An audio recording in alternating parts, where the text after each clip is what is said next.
You can roughly locate any community in the world, somewhere along a scale running all the way from democracy to despotism.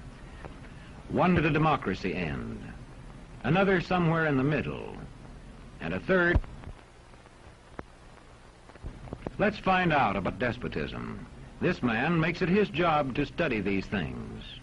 Well, for one thing, avoid the comfortable idea that the mere form of government can of itself safeguard a nation against despotism.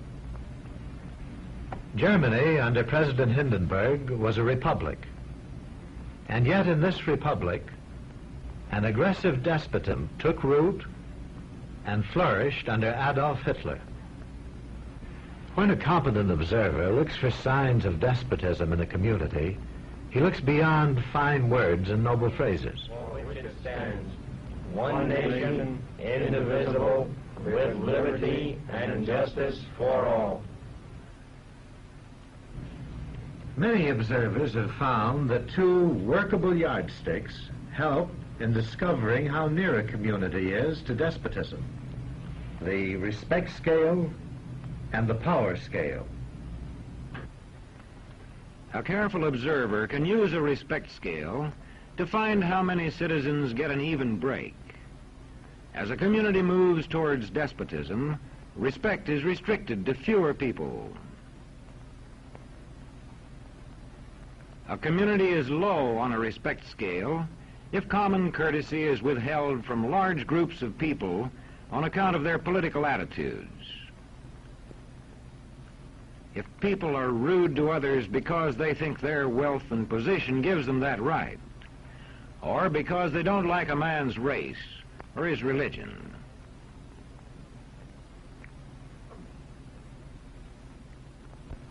Equal opportunity for all citizens to develop useful skills is one basis for rating a community on a respect scale. The opportunity to develop useful skills is important, but not enough. The equally important opportunity to put skills to use is a further test on a respect scale.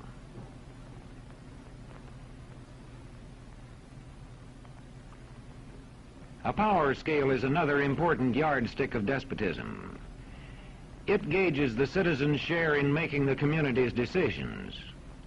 Communities which concentrate decision-making in a few hands rate low on a power scale and are moving towards despotism. Like France under the Bourbon kings, one of whom said, "The state, I am the state." Today, democracy can ebb away in communities whose citizens allow power to become concentrated in the hands of bosses. What I say goes, see? I'm the law around here.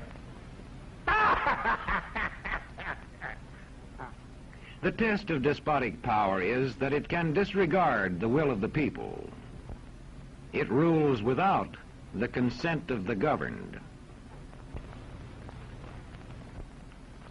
Look beyond the legal formalities of an election in measuring a community on the power scale to see if the ballot is really free. If the citizens can vote only the way they're told, a community approaches despotism. When legislatures become ceremonial assemblies only and have no real control over lawmaking, their community rates low on a power scale.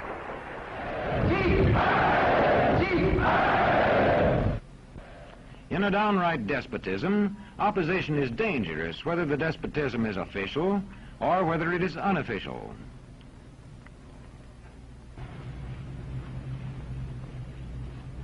The spread of respect and power in a community is influenced by certain conditions, which many observers measure by means of the economic distribution and information scales.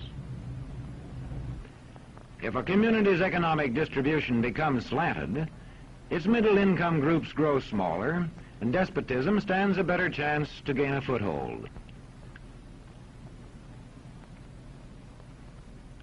Where land is privately owned, one sign of a poorly balanced economy is the concentration of land ownership in the hands of a very small number of people. When farmers lose their farms, they lose their independence. This one can stay on, but not as his own boss anymore. To the extent that this condition exists throughout a nation, the likelihood of despotism is increased. In communities which depend almost entirely on a single industry, such as a factory or mine, maintaining economic balance is a challenging problem.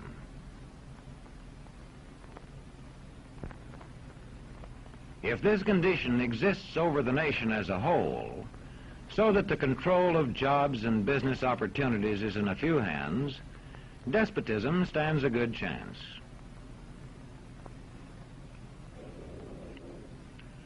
Another sign of a poorly balanced economy is a taxation system that presses heaviest on those least able to pay. A larger part of a small income is spent on necessities such as food. Sales taxes on such necessities hit the small income harder.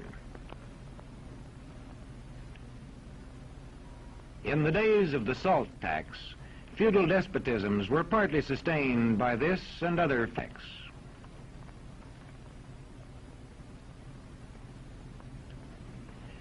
A community rates low on an information scale when the press, radio, and other channels of communication are controlled by only a few people, and when citizens have to accept what they're told. In communities of this kind, despotism stands a good chance. See how a community trains its teachers. Bear this in mind. Young people cannot be trusted to form their own opinions. This business about open-mindedness is nonsense. It's a waste of time trying to teach students to think for themselves. It's our job to tell them. And when teachers put such training into practice, despotism stands a good chance. These children are being taught to accept uncritically whatever they're told. Questions are not encouraged. How can you ask such a question? Have you got a textbook? Yes, ma'am. Does it say here that our law courts are always just? Yes, ma'am. Then how dare you question the fact? Sit down. And so we aren't surprised when... But it must be true. I saw it in this book right here. And if books and newspapers and the radio are efficiently controlled, the people will read and accept exactly what the few in control want them to. Government censorship is one form of control. A newspaper which breaks a government censorship rule can be suspended. It is also possible for newspapers and other forms of communication to be controlled by private interests. I thought I told you to kill that story. It'll cost us a lot of advertising. If that story goes out, I quit. All right.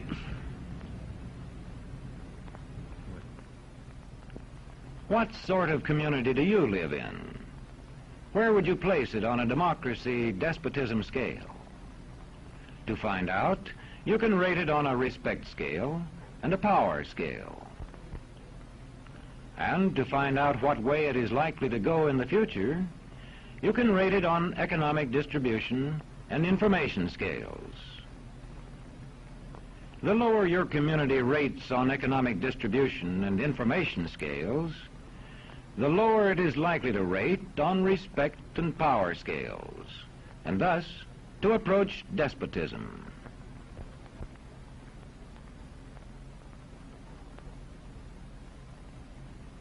What happens in a single community is the problem of its own citizens.